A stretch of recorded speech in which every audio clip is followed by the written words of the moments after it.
Waalaikumsalam warahmatullahi wabarakatuh. Bagaimana kabarnya? Alhamdulillah baik. Sehat. Alhamdulillah sehat. Begini Bu Yanti, saya dari calon guru penggerak itu kan ada tugas demonstrasi kontekstual yang intinya adalah untuk mewawancarai panjenengan sebagai kepala sekolah.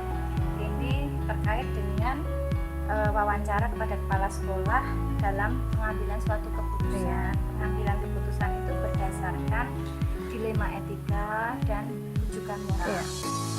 Pada saat kita mengambil suatu keputusan, pastilah Bu Yanti sudah sering ada problem-problem yang harus istilahnya diselesaikan. Iya, betul. Kemudian ada permasalahan-permasalahan yang menurut kita sudah benar.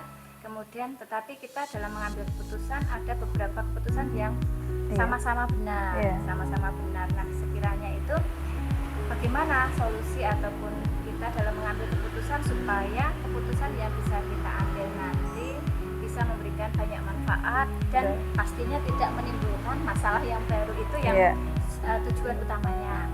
Kemudian nanti kita bisa membedakan antara dilema etika dengan rujukan moral. Kalau rujukan moral sama-sama kita menjumpai dalam suatu permasalahan, tetapi keputusan yang akan kita ambil itu mendapat, kalau bahasa Jawanya itu mendapat rujukan itu diojo-ojoin dari luar, bagaimana nanti pengambilan keputusannya itu sesuai dengan opini atau pendapat yang lain, dan itu belum tentu ada nilai kebenarannya. Bisa jadi malah justru sebagai pengecap kita, apa itu namanya, keputusan yang kurang tepat. Begitu Bu. Jadi ada beberapa hal yang memang ingin saya sampaikan di sini. Saya ingin menggali sejauh mana di sekolah ini, di sekolah SMK Muhammadiyah 6 Karanganyar ini,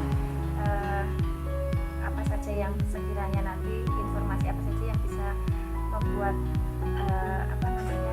bisa saya ambil dalam melengkapi tugas ini.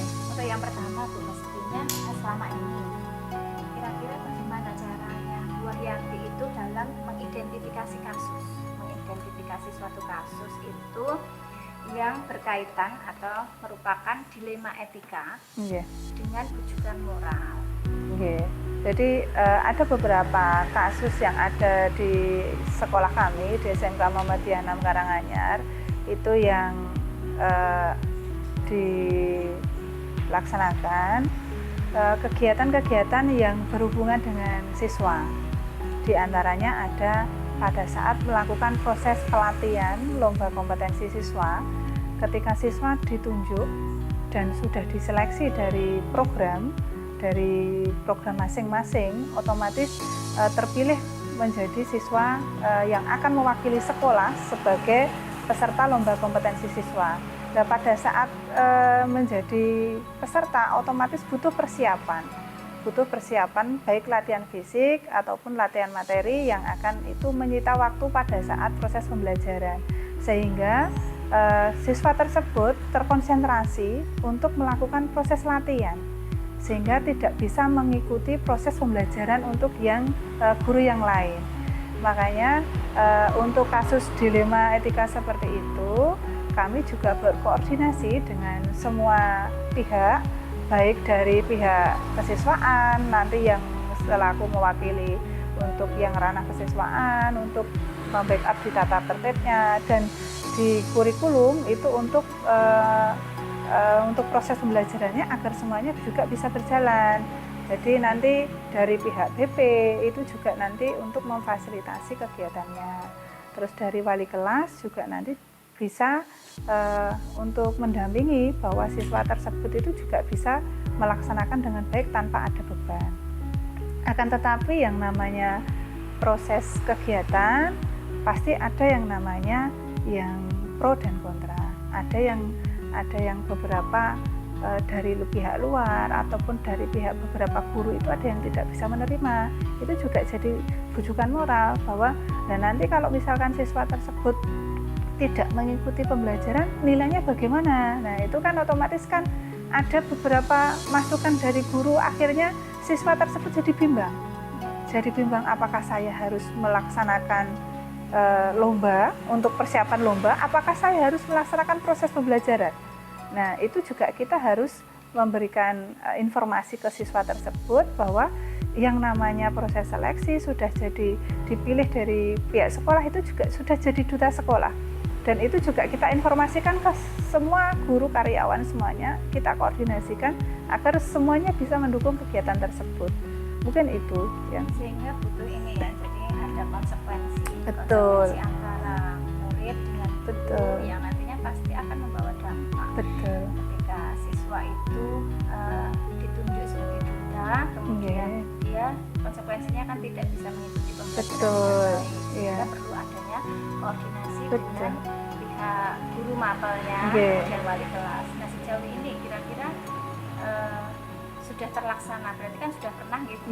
Itu yang terjadi, apakah juga masing-masing itu bisa terlaksana dengan baik? Artinya nilai siswa tadi juga bisa, maksudnya bisa lebih baik, atau mungkin perlu ada tambahan apa ya, tugas, semacam tugas untuk mendukung nilai siswa tersebut. Pastinya kan meninggalkan pelajaran itu kan sudah sering, nah, sehingga hasilnya kan kurang maksimal. Nah, upayanya dari sekolah itu sejauh ini seperti apa? Yang kita laksanakan di SMK Moh 6 itu kita berkoordinasi dengan semuanya saja, baik dari Waka Kesiswaan, kurikulum, BP, BK, dan orang tua juga dilibatkan ketika siswa tersebut sudah dipilih. Nah, untuk mengatasi problem ketika proses pembelajaran tidak bisa dilaksanakan, itu tugasnya itu dalam bentuk daring. Jadi siswa untuk keseharian tetap bisa latihan, untuk proses latihan untuk persiapan lomba. Setelah selesai lomba, untuk materi-materinya itu bisa diakses kapan saja, itu ketika di luar latihan. Jadi anak tidak terbebani, apakah saya hari ini harus mengerjakan tugas, tidak. Jadi sesuai jamnya. Iya, jadi luar biasa sekali ya. Jadi sudah bisa berjalan dengan baik. Iya, alhamdulillah. Iya, begini. Jadi untuk pertanyaan yang selanjutnya itu kita dalam mengambil keputusan di sekolah ini, terutama pada kasus-kasus di mana ada dua kepentingan yang sama-sama benar, kemudian atau sama-sama mengandung nilai kebajikan. Nah, bagaimana upaya panjenengan itu untuk dalam suatu pengambilan keputusan itu selama ini? Sebelum mengambil keputusan, otomatis kan kita menganalisa dulu masalahnya. Dan untuk menganalisa masalahnya, kita komunikasikan ke semuanya yang terlibat di masalah tersebut. Seperti tadi, misalkan tadi yang berhubungan dengan siswa ketika mengikuti lomba, otomatis kita komunikasikan dulu dengan kesiswaan, dengan Waka kurikulum, dengan BP, juga dengan wali kelas dan orang tua, sehingga pada saat mengambil keputusan itu semuanya tidak ada yang dirugikan. Jadi siswa tersebut juga bisa melaksanakan tugasnya dengan baik, Bapak Ibu guru yang mengajar juga tidak terbebani dengan proses pembelajaran, bahwa siswa tersebut itu sebenarnya ya memang mengikuti proses pembelajaran tapi tidak di ruang tersebut. Jadi intinya di sini adalah pasti mengandung nilai kebajikan. Betul. Ada nilai kebermanfaatannya karena bisa diupayakan dengan baik. Terkait dengan pembelajaran juga tidak terbengkalai, atau siswa bisa melaksanakan pembelajaran kapanpun karena dengan akses online itu tadi. Kemudian sebagai tugas dari sekolah, dia sebagai duta pun juga bisa dilaksanakan. Jadi untuk pertanyaan selanjutnya, nah kira-kira langkah atau prosedur seperti apa yang biasa dilakukan selama ini terkait tadi kan sudah melibatkan orang tua, mungkin ada awalnya ada penjadwalan atau bagaimana, atau sosialisasi. Nah, nanti seperti apa, monggo silakan diceritakan. Yang pertama itu biasanya kita koordinasikan dulu di sekolah. Setelah koordinasi, otomatis kan nanti muncul jadwal kegiatan yang akan dilaksanakan siswa tersebut dalam proses pelaksanaan diklat atau pada saat latihan. Informasi latihan itu pun kita juga sampaikan. Kita sosialisasikan ke semua guru bahwa sosialisasikan bahwa pada tanggal sekian sampai sekian itu siswa tersebut melaksanakan proses pelatihan, terus pada tanggal berapa nanti untuk pelaksanaan proses lomba. Jadi semua kegiatan yang ada di sekolah kita sosialisasikan, kita koordinasikan ke semua pihak yang terlibat, sehingga guru ataupun dari pihak orang tua juga tahu anaknya kemana. Jadi tidak mencari-cari hari ini kegiatan anak saya apa. Jadi memang sudah terjadwal, kemudian sudah ada SOP-nya yang jelas. Ketika memang itu kan setiap tahun pasti ada kegiatan lomba, kemudian ada kegiatan-kegiatan yang lain yang melibatkan anak. Sehingga perlu adanya juga evaluasi kedepannya. Karena tiap tahun kan pasti sumber daya manusianya dari anak sendiri itu kan akan berbeda. Itu tadi yang bisa saya sampaikan. Selanjutnya ini ada juga yang perlu saya tanyakan Bu. Jadi ada hal-hal apa saja yang selama ini mungkin dari Bu Yanti itu menganggap efektif dalam pengambilan keputusan pada kasus-kasus di lima kita itu. Kita pada kasus yang benar saja yang efektif yang intinya kita sebelum memutuskan itu kita ambil yang terbaik, terutama itu nanti kepentingan siswa tersebut, kepentingan.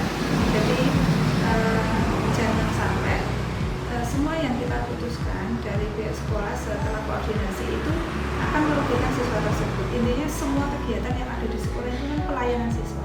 Jadi pelayanan siswa yang terbaik itu tadi nanti tidak ada masalah di kemudian hari. Yang intinya berpihak kepada siswa. Jadi intinya kita memang melihat kepentingan siswa.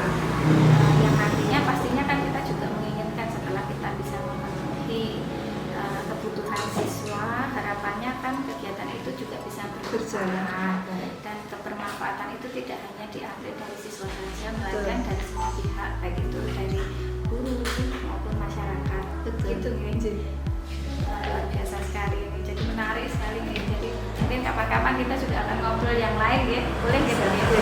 Jadi hal-hal apa saja yang selama ini mungkin kan pasti dalam pengambilan keputusan, dalam menyikapi problematika itu kan kita punya tantangan yang bagaimana menurut panjenengan di kasus-kasus dilema etika ini. Pastinya ada tantangan mungkin dari tantangan yang kecil, tantangan itu sedang-sedang saja atau yang tantangan yang berat menurut panjenengan dalam pengambilan keputusan. Jadi selama ini pasti yang namanya keputusan itu ada yang namanya pro dan kontra. Jadi untuk menyamakan persepsi itu kan butuh proses. Tidak semuanya ketika kita sudah mengambil keputusan itu tidak semuanya harus menerima. Jadi ketika pada saat kita menyampaikan bahwa siswa tersebut tidak bisa mengikuti pembelajaran, tapi pembelajaran yang sudah didaring, itu ada guru yang misalkan keberatan memberikan tugas secara daring, karena beliaunya meminta siswa tersebut harus mengikuti proses pembelajaran langsung. Tetapi dengan adanya seperti itu, kita memberikan pengertian kepada guru tersebut bahwa sebenarnya siswa tersebut itu ketika sudah dipilih menjadi duta sekolah, dia membawa nama baik sekolah, dan itu akan mengangkat nama sekolah itu sendiri di mata masyarakat. Karena kita basicnya sekolah swasta, otomatis kan pandangan masyarakat itu akan lebih baik ketika siswa tersebut menjadi juara, berprestasi. Jadi kita sampaikan pengertian tersebut dalam tahun ke tahun. Sekarang guru tersebut juga sudah bisa menerima. Jadi ketika memberikan tugas secara daring sudah tidak ada masalah. Nah gitu nih, misalnya kayak tadi kan menyampaikan bahwa anak-anak swasta itu meski untuk istilahnya memiliki kepercayaan, memiliki kepercayaan dari masyarakat itu kan kita harus bisa menunjukkan prestasi. Nah, selama ini kira-kira yang sudah pernah diraih dari SMK nanti ini prestasi yang seperti apa? Untuk tahun ini itu sudah jadi juara 2 lomba kompetensi siswa tingkat kabupaten, yang untuk jurusan teknik audio video, dan yang untuk jurusan komputer jaringan itu juga juara 3. Terus juga juara 4 tingkat nasional yang lomba apa itu namanya Mobile Legends. Jadi walaupun itu game online ya, tapi setelah dilombakan ternyata anak-anak itu ada potensi. Jadi memang sudah ditunjukkan adanya prestasi dari siswanya itu sendiri, tapi tidak terlepas dari pasti ada tantangan Betul. Tantangannya salah satunya tadi yang disampaikan yang itu ada guru yang mungkin tidak menguasai iptek juga gitu. Jadi ketika pembelajaran itu dilaksanakan secara online, gurunya kurang memahami tentang iptek sehingga akan merasa keberatan, sehingga menimbulkan pro dan kontra. Nah, salah satunya kita meyakinkan memberikan pengertian pada guru, karena kita sebagai guru kan juga harus semangat belajar gitu. Ketika kita memang di sini belum bisa, tapi kan ada upaya untuk belajar. Luar biasa gitu ya. Jadi sosialisasi baik itu dari pihak guru, orang tua, siswa bisa dilakukan. Ini untuk yang selanjutnya ada beberapa lagi yang perlu saya tanyakan. Ketika Anda memiliki sebuah jadwal tertentu dalam penyelesaian kasus dilema etika, apakah Anda langsung menyelesaikan permasalahan tersebut itu seketika di tempat, atau menjadwalkan, atau istilahnya memiliki sebuah jadwal dalam penyelesaiannya, kemudian ada bentuk atau prosedur apa saja yang mungkin panjenengan jalankan dalam hal ini? Untuk yang sudah berjalan di SMA 3, karena kita siswa SMP, kita semuanya terjadwal. Jadi apabila itu masalahnya melibatkan dengan orang banyak, kita jadwalkan, dan penyelesaian itu kan ketika bermasalah, siswa tersebut bermasalah di proses pembelajaran, otomatis nanti yang berkomunikasi itu dengan kurikulum dan BP sekaligus orang tua. Apabila nanti dalam proses pembelajarannya itu sudah berjalan, tetapi ada masalah dengan ketertiban, karena kalau pada saat anak tadi contohnya lomba, otomatis kan juga tidak bisa mengikuti proses pembelajaran, otomatis ketertiban di kelas untuk presensi dan sebagainya, itu kan juga ada beberapa guru yang menganggap bahwa siswa tersebut tidak masuk, padahal siswa tersebut masuk. Nah, otomatis itu juga harus kita selesaikan, kita komunikasikan dengan guru yang bersangkutan bahwa siswa tersebut masuk. Jadi semuanya terjadwal dengan baik, dikomunikasikan sesuai dengan bidangnya masing-masing. Jadi memang sudah ada prosedurnya ya, ada prosedurnya, kemudian ada penjadwalan, sehingga tidak hanya sekedar sudah ini jadwalnya latihan, besok latihan lagi tanpa adanya jadwal gitu kan, berarti sudah tertata dengan rapi. Dan harapannya dengan adanya jadwal tersebut, kegiatan pun juga akan bisa dipantau. Oke, untuk selanjutnya Bu, ini apakah nanti ada seseorang atau faktor-faktor yang selama ini mempermudah atau membantu Anda? Pasti kan panjenengan sudah dalam menghadapi persoalan ini kan tidak sendiri. Apakah selama ini mempermudah, siapa saja yang mempermudah ataupun membantu Anda dalam pengambilan keputusan yang berkaitan dengan kasus dilema etika? Ya, kalau kita di sekolah, otomatis kan kita ada unsur dari stakeholder di sekolah, baik ada bapak kurikulum, bapak kesiswaan, terus nanti ada bapak satgas untuk mendukung semua aktivitas yang ada di sekolah, terus nanti ada bapak humas yang mendukung kegiatan masyarakatan, dan itu juga nanti masukan dari wali kelas, masukan dari orang tua, masukan dari BP, bimbingan konseling, itu kan juga semuanya. Jadi kita koordinasikan dengan baik, kita ambil keputusan yang baik dari siswa tersebut. Misalnya dari luar, misalnya faktor dari luar, apakah ada yang istilahnya memberikan bantuan panjenengan dalam pengambilan keputusan? Bisa saja komite sekolah atau orang tua wali, siswa, itu apakah juga dilibatkan dalam hal ini? Iya. Kalau yang berhubungan dengan siswa, otomatis kita juga komunikasi dengan komite sekolah dan orang tua, karena apapun keputusan yang ada di siswa untuk pelayanan siswa itu kita komunikasikan dengan orang tua. Jadi tidak hanya kita undang ketika siswa bermasalah, tetapi ketika ada kegiatan yang melibatkan siswa, itu orang tua sudah tahu. Iya, kita sudah jadwalkan pertemuan dengan orang tua di awal tahun bahwa dalam waktu satu semester itu nanti kegiatannya apa saja. Untuk semester berikutnya kita nanti ada kegiatan apa, kita informasikan. Jadi orang tua tidak bingung kegiatan anak saya itu selama 1 tahun itu. Jadi kalau yang berkaitan dengan siswa tetap melibatkan dari luar, tetapi ketika itu memang keputusan yang hanya internal sekolah itu berarti melibatkan seluruh warga sekolah. Ya, terima kasih Bu. Pertanyaan yang selanjutnya pertanyaan yang terakhir, dan nantinya pasti akan muncul pertanyaan lagi ketika panjenengan itu juga memberikan informasi yang lebih mendalam dari hari ini. Dan kira-kira dari semua hal ini yang disampaikan, kita sudah ngobrol bersama, menceritakan bersama, pembelajaran yang kira-kira dapat diambil atau dipetik dari kegiatan ini menurut panjenengan itu apa? Ya, intinya untuk pengambilan keputusan itu pilihan yang paling baik yang berpihak pada murid dan itu nanti bermanfaat bagi khalayak dan masyarakat. Intinya tidak ada yang dirugikan, semuanya bermanfaat, semuanya bisa berjalan dengan baik. Itu jadi tetap harus ada prinsip-prinsip yang dilalui kita, karena pemahaman persepsi juga penting, paradigma jadi prinsip dari dilema etika sendiri bagaimana, prinsip dari pengambilan keputusan itu seperti apa.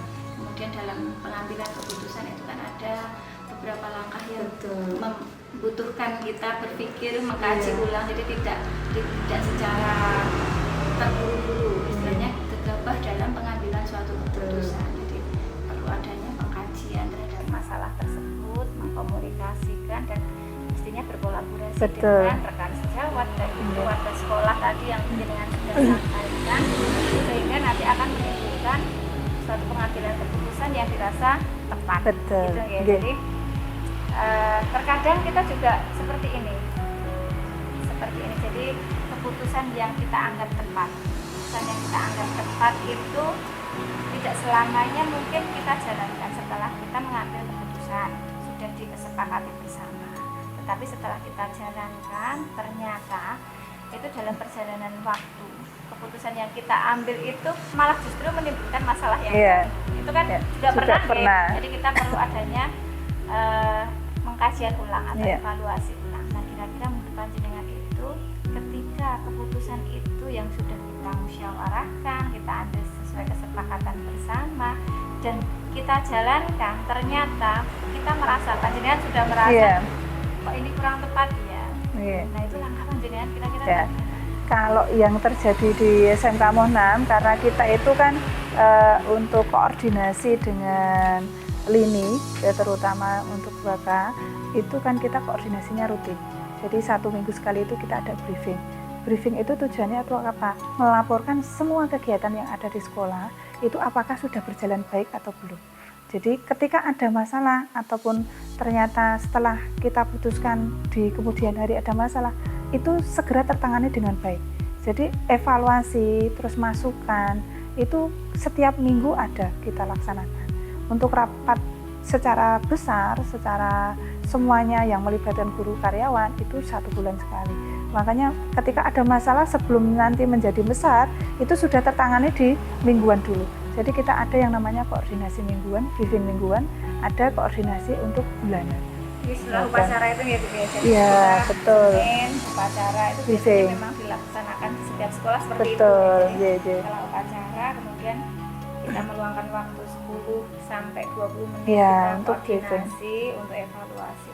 Luar biasa sekali Bu Wahyanti, terima kasih atas waktunya. Jadi dari sini nanti saya bisa mendapat informasi dan semoga nanti ke depannya juga saya istilahnya dari apa yang sudah Nina sampaikan bisa saya jadikan sebagai pedoman saya ketika saya nanti juga menjumpai suatu masalah dan harapannya ke depan kita bisa ngobrol-ngobrol lagi. Ketika saya juga ada permasalahan mungkin kita bisa sharing-sharing. Yang tujuannya adalah untuk kebermanfaatan bersama.